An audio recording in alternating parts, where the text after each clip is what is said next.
అందరికీ నమస్కారం. మీరు వినబోతున్న కథ 'ప్రేమే మధురం' 100వ భాగం. కిడ్నాప్ అయిన రాజీవ్ దగ్గరికి ఈషా వెళ్తానంటూ బయలుదేరింది. అభి ఈషా కాల్ కట్ చేయటంతోనే వెంటనే ఈషా దగ్గరికి బయలుదేరాడు.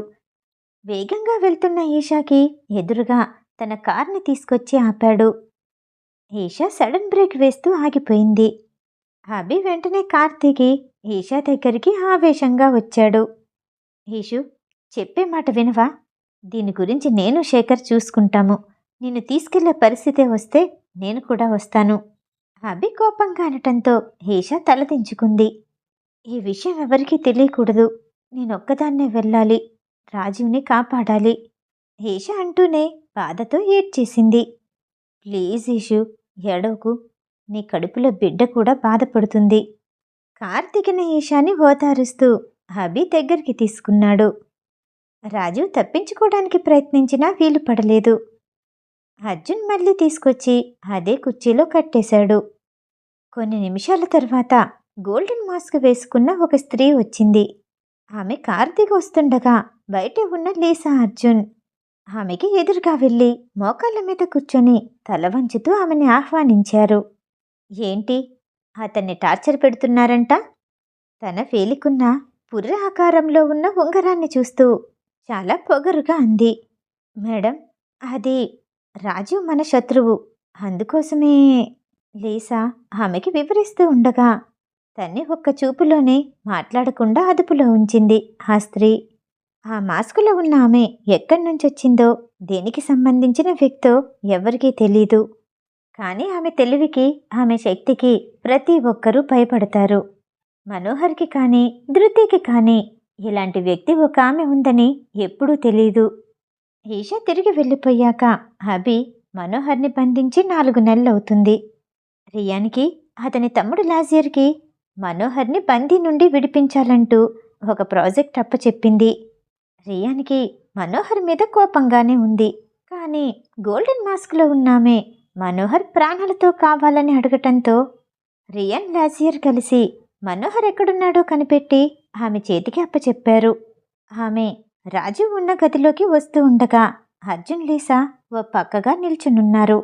వెనక్కి తిరిగి ఎవరి వైపు చూసి సంజ్ఞ చేసింది.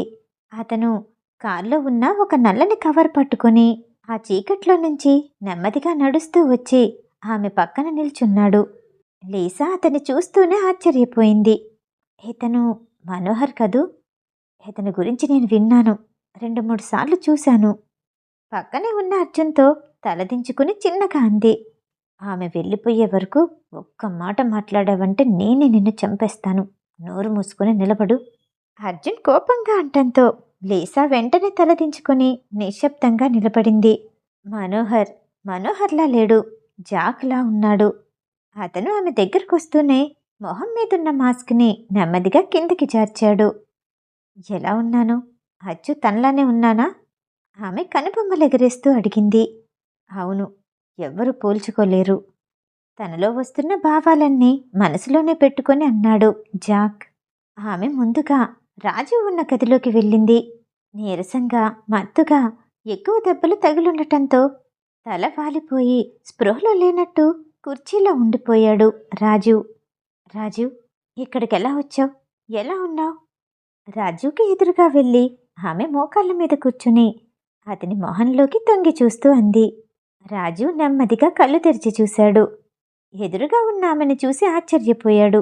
ఒక్కసారిగా ఆమె కళ్ళు మెరిశాయి. వచ్చేసావా? నేను చనిపోతాననుకున్నాను. చనిపోయేలోపు నిన్నొక్కసారైనా చూడాలనుకున్నాను. రాజీవ్ మత్తుగా ఆమెను చూస్తూ అన్నాడు. మరో నిమిషంలో స్పృహలోకొచ్చినట్టు అనిపించింది. ఈషా, నువ్విక్కడికెందుకొచ్చావు? నువ్వు ఇలాంటి పరిస్థితుల్లో ఇక్కడికి రావటం మంచిది కాదు. వెళ్ళిపో.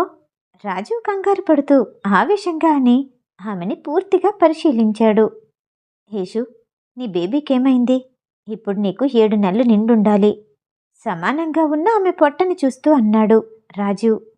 ఆమె ఈషాకిలా ఉండటమే కాదు, గతంలో ఈషాకిలా మారిన మనీషాలా ఉంది. చీకట్లో ఎవరు తన్ని చూసినా ఈషానే అనుకుంటారు. రాజీవ్, నా మాట పూర్తిగా విను.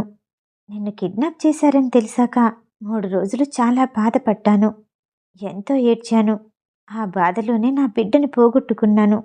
నీ గురించి బాధపడటం వల్లే ఆ బిడ్డ పోయిందని అభి నా మీద కోపం పెంచుకున్నాడు. నన్ను అర్థం చేసుకోలేదు. నాతో గొడవ పడ్డాడు. ప్రతిసారి అతను నాకు దూరంగానే ఉంటున్నాడు. అందుకే డైవర్స్ ఇచ్చేద్దాం అనుకుంటున్నాను.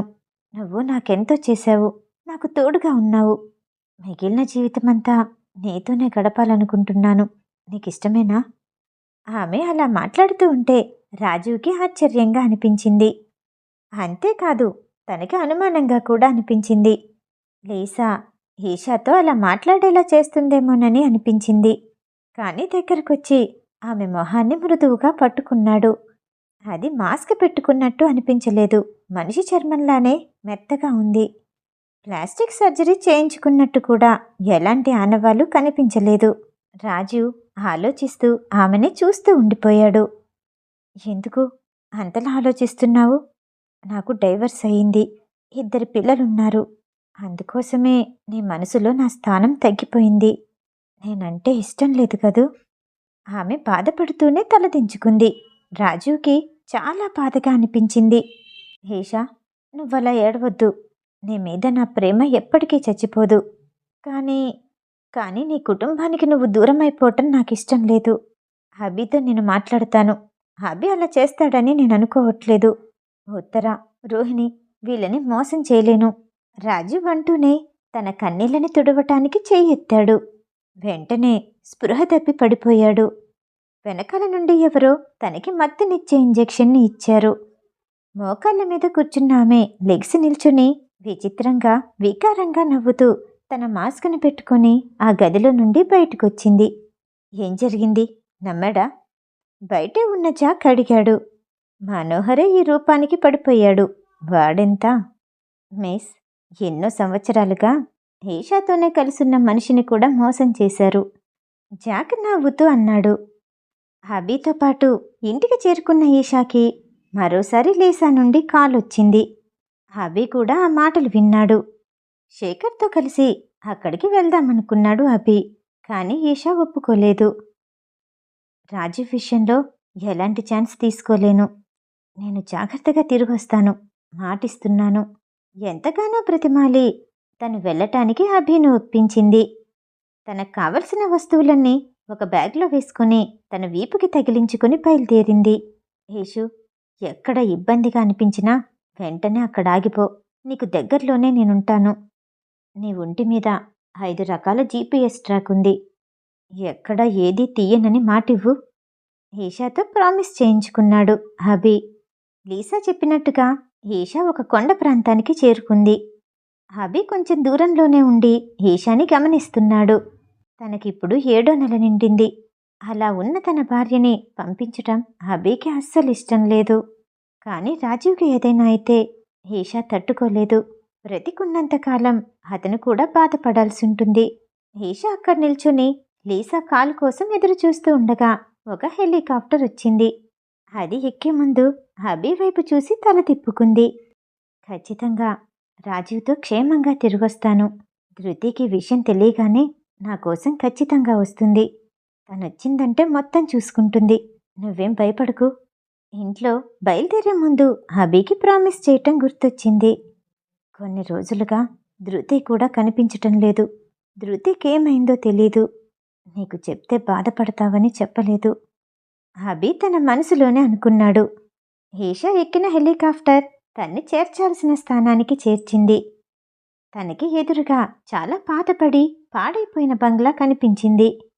ఎవరో వచ్చి ఈషాని ఆ బిల్డింగ్లోకి తీసుకెళ్లారు. మేడం, మీరేదైనా తిన్నాక మా బాస్ వచ్చి కలుస్తానన్నారు. ఏం తీసుకురమ్మంటారు?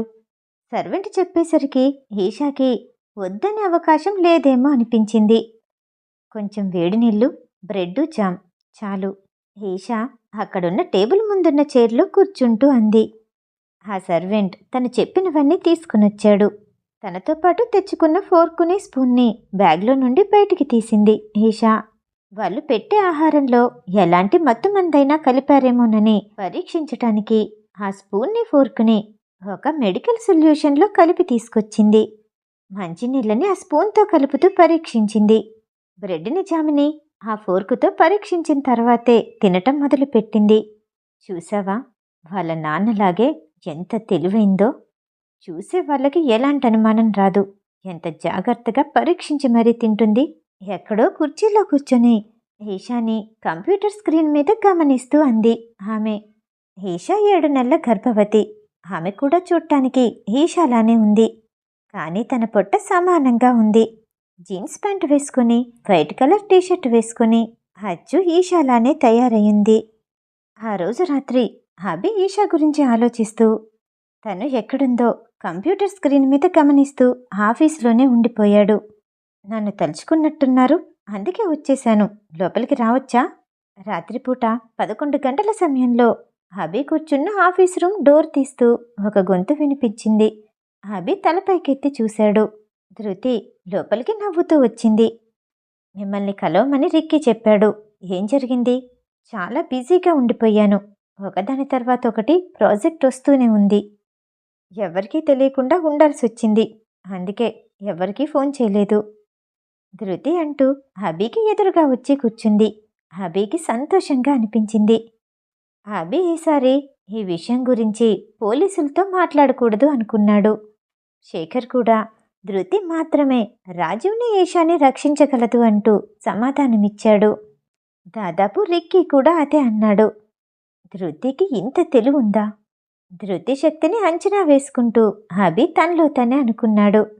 తను అనుకుంటూ ఉండగానే ధృతి తనకి ఎదురుగా వచ్చింది. అభి జరిగిన విషయం మొత్తం ధృతికి స్పష్టంగా వివరించాడు.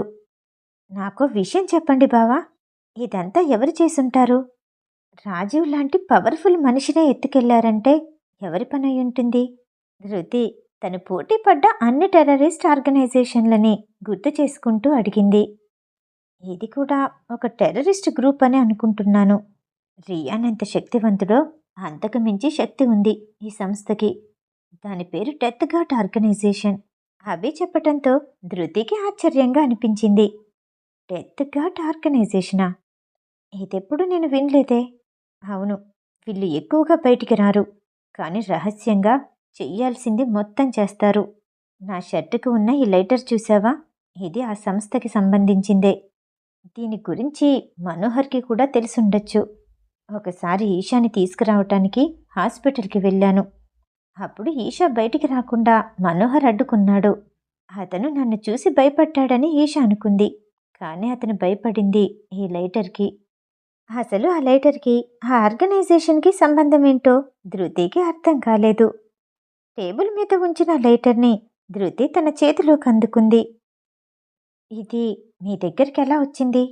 ధృతి అనుమానంగా అడిగింది. మిగతా కథ తరువాయి భాగంలో. ఈ కథ వింటం మీకు నచ్చినట్టయితే లైక్ చేసి సబ్స్క్రైబ్ చేయండి. మళ్ళీ రేపు కలుద్దాం. నమస్తే.